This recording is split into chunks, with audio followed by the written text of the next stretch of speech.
जब ताजमहल बन रहा था तब दूसरी तरफ अंग्रेज भारत में पैर पसारने की कोशिश कर रहे थे। इसके बाद भारत में छोटे बड़े कई समय या भारत का दुनिया में कोई भी बड़ा टेक्नोलॉजी नहीं हुआ करता था।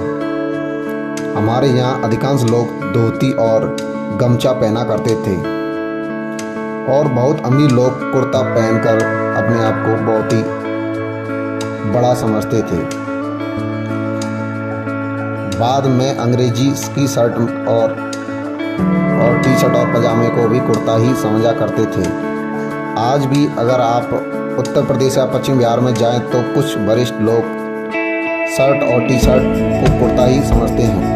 पूरे भारत में 5 देशों के विस्तार में सिर्फ 18 करोड़ लोग ही रहा करते थे। उस समय भारत में बहुत ज़्यादा प्रमोशन नहीं हुआ करते थे। अधिकांश लोग तो किसान ही हुआ करते थे जो पूरे दिन खेती बाड़ी और पशुपालन करते थे और शाम को अपने घरों में आकर भजन कीर्तन सत्संग किया करते थे और रात में जल्दी सो जाया करते थे और सुबह जल्दी उठ जाने के बाद ही वो भजन कीर्तन किया करते थे। भारत के ज़्यादातर लोगों का नृत्य हुआ करता था। जब लाइट नहीं हुआ करती थी तो शाम को भजन ईश्वर पूजा करने में दीपक का इस्तेमाल किया करते थे।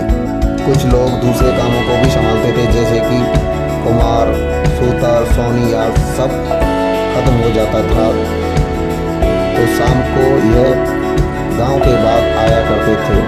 गांव ही ज़्यादातर हुआ करते थे, शहर बहुत कम हुआ करते थे। उस टाइम ज़्यादातर लोग गांव के खेती बाड़ी और खेती पर ही डिपेंड हुआ करते थे। उस समय लोगों का काम बहुत मेहनत का काम हुआ करता था क्योंकि उस समय ना कोई बिजली और ना ही कोई आधुनिक उपकरण हुआ करते थे। जो अमीर लोग थे वो धोती कुर्ता पाजामा पहनते थे और गरीब लोग गमछे में ही काम चलाया करते थे। तभी कुछ लोग गरीबी और बदहाली के कारण ही बेशक थे।